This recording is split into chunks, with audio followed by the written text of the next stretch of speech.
In today's video, I'm going to show you how I was able to shoot at high noon and still get a cinematic image. Let's get into it. Running late. What the heck? Not again.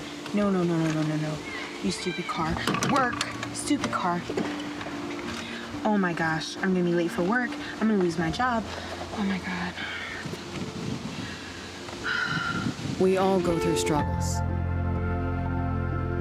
We all want the best for our loved ones. At Virginia Credit Repair, we make it easy to apply. We make sure past financial mistakes doesn't haunt you, allowing you to focus on the future. Planning for the future has never been easier. General Wealth starts with you.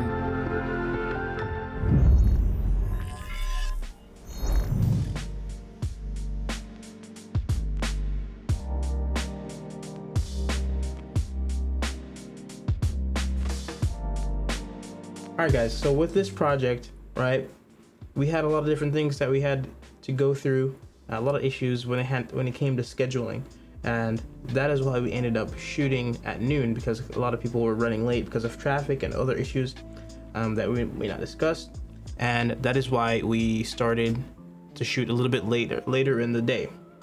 So this shot right here, the first shot in this commercial, was actually not the focal point of this video. The focal point of the video that I would like to talk about is right here, this section of the video. But real quick, let's run through some of the stuff here before we get to the main juice, the main meat of the video, on how we were able to make this look good even though we're shooting at high noon. All right, so this first shot right here, you can clearly see that we're backlighting. The subject is being backlit, so the sun is coming from this direction into the car, and then we did not have a bounce or anything. This is just all in camera, and I liked the way it was looking. So this is why we kind of moved the car around to face this way so we can shoot and get the same framing that was on the storyboard. Then the next shot is just an insert, typical product insert showing what she's clicking on. That's the main shot showing off what the product is. So same thing, you know, the sun is coming from the side, and we didn't have to really do much because we were using the f6 and we were able to push the ISO a little bit and get a pretty good shot still. Right here, you can see on the subject's face right here, on the little kid's face, very harsh lighting. And that's because the sun is over here, you know, off camera to the right. It's high noon. So what can we do to make this look better? For one, this is a wide shot, so the wide shot is perfectly fine. It's natural to have harsh lighting like this, but once you come in close, you can see that it softens up a little bit and everything looks a little bit nicer. Why is that? The light's coming from the behind us here to the frame right of the camera, and then we just wrap around here with the bounce. Wrap around this way with the bounce.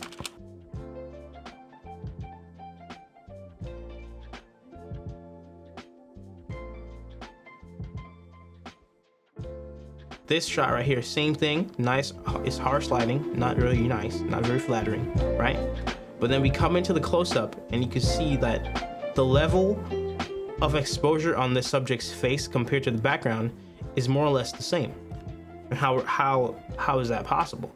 You know, if we didn't have any sort of, you know, lighting mechanics going on, the subject would be in full silhouette. The mom and daughter would be in full silhouette if we didn't have any diffusion going on. So we had two people have a big, large, I think it was 8x8. It's an 8x8 diffusion on top of them. So the sun is still a little bit to the frame right. I believe it was right about here. So we bounced on the same side again, wrapping the sun around to fill in the face here. And you can see the nice shadow, the shadows just wrapping right around the face. So that's a very nice natural look. You can see the shadows wrapping around the face this way, and as the light come around this way, it makes the exposure really nice. So it kind of matches the background. So now everything is coming together, and then this looks in place, and the subjects aren't in silhouette. So that's how we were able to do that. Let's go! Let's go! Come on! Move it! Move it!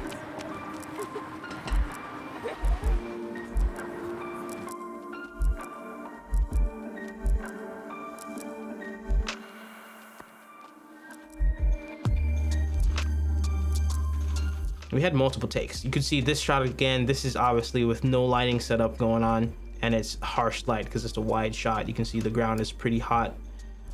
You know, this is pretty hot. This is pretty hot again. Now, if we go back here to the interior shots, right about here, this was a little bit difficult here because we had limited resources for the actual lights. So with this, we just used the actual window to create the main key lighting. You can see the wide shot here. We have nothing going on. We do have a SL60W blasting this way to bring up the exposure on their faces a little bit, on this face actually, Aaron's face, that's the actor's face. And then come over here, we had the same thing here. So the source of light, you can obviously see it right here, a little bit overexposed. We had to sacrifice that, you know, because of our setup. And we just bounce a little bit this way. We had limited resources, so that's what we had to do. Then the same thing here. We actually had a light exposing from this side, and the light wasn't too powerful, so we were able to get away with it looking natural. And obviously the key is coming from this way. But overall, I like this project. It was pretty fun. That's it for this week's breakdown video. If you like it, don't forget to hit the like button, and I'll see you guys next week.